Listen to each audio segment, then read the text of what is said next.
Hey everyone, we're the Martians, Group 12, and we're actually here to present our product called InstaFind. And I guess I want to start things off with, have you ever lost something? I mean, I lose things all the time. In fact, actually a lot of times I don't know what I've lost until I actually go and try to look for it. And so we decided to build a product that would help users not lose stuff anymore and actually, therefore, have more control over their home, their life, and their possessions. So when we decided we wanted to pursue this, we found that when users are looking for something, so this is part of our research, and we found that when they were looking for something, they always end up referencing it to an object's location they know. For example, where's your homework? Oh, it's on the table, or it's in your room, or it's on your bed. So that is, there's a fixed object whose location that you actually know, and this unknown object whose location is in reference to a fixed location. And we found that that was a more human and more natural way of providing directions. And we incorporated that into our design by having reference points that objects can have a relative locationing to. And then when the user actually searches for them on the application, they have a direction or information that matches their mental model of their house and the placement of things inside their house. So we started with the possession management service for the home. Essentially, a user can tag individual items with a physical tag, and it enters them into a database. And you can access the database through a phone application and stuff. And around your home, you actually set up landmarks, which are fixed sensors with placed locations that you actually know where these landmarks are. These are fixed locations in your house that you have a mental model of. And these communicate with the tags. So when you're actually looking for a tag, the tags go, okay, which landmarks am I near? And then they reply to these landmarks. And the landmarks then relay back to another unit called the hub, which then processes this information and relays it back to the phone application, which handles the visualization and the processing. The system works using three essential components: the hub, the landmark, and the tag. The hub connects to a web server using a Wi-Fi chip to send and retrieve data from the web server. That data is coming from the app or stored in the database and is used to help determine what tags and what landmarks are being used throughout the system.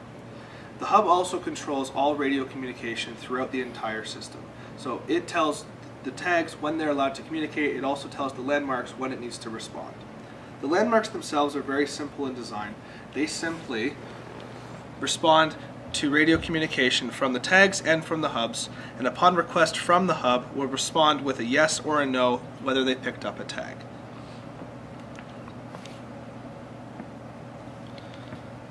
The tags are even simpler. All they do is sit and wait for a command, whether that's play a sound, or whether it's blink a light, or whether it's to broadcast out a radio frequency for the landmark to pick up. With the simple design of the tag requested, we have optimized our circuit to run off of the minimum amount of battery possible. We use an Arduino Pro Mini. That way we use the least amount of power needed to provide everything we need for the circuit to run. We have an RF transmitter and an RF receiver, both pulling off of the 6-volt ramp. There's a speaker also set up on the board. That way sound can be played whenever wanted. The hub, the landmark, and the tag being the three most important components of our application, it is important to see how they actually communicate with each other. So let's say, as a user, I go on my phone, I go, okay, I'm looking for my keys. Now what happens is that the hub tells every single tag and landmark to stop what they're doing and reset. Now, the hub sends a message to this tag, so this tag is actually specific to the key itself, and says, okay, you're the one that's being looked for, do what you need to do. Now, the hub can also send a message saying, oh, make sure you turn your speaker on or make sure you turn your speaker off, depending on what the user actually clicked on their app or not. And then after that, the hub waits. Now what the tag does in the meantime is the tag goes, okay, I'm being looked for, I'm going to broadcast a signal that I'm here out to anything within my range.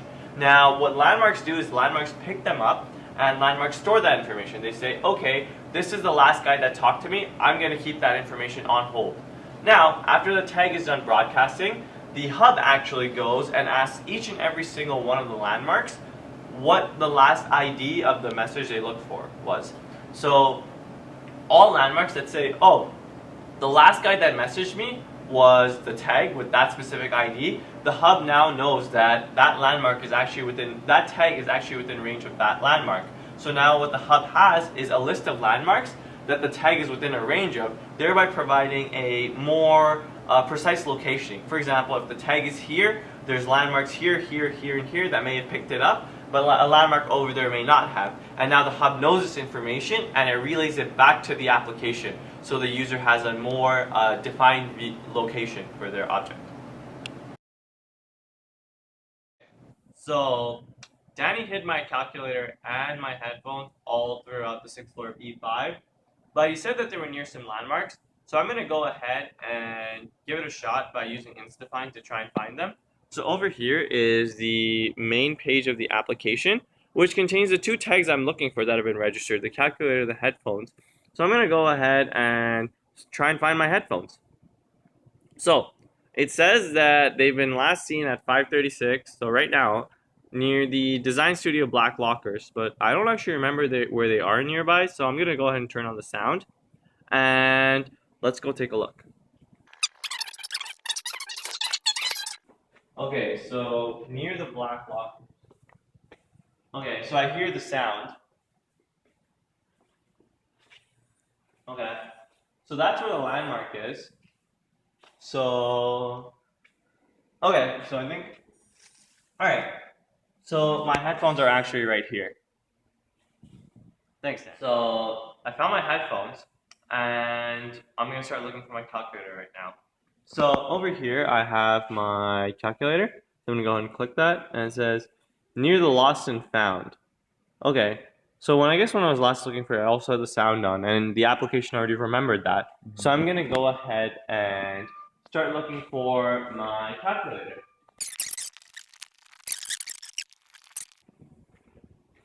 It looks like it is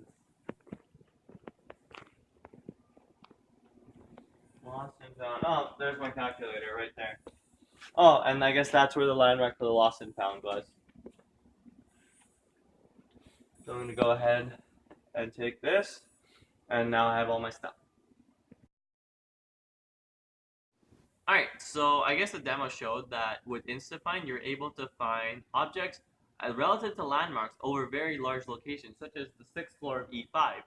So, the way it works is simple. You have tags which communicate to landmarks, which are fixed positions that the users decided, and all of that gets relayed to the hub, which updates the app and shows you where the object that you're looking for actually is relative to these landmarks.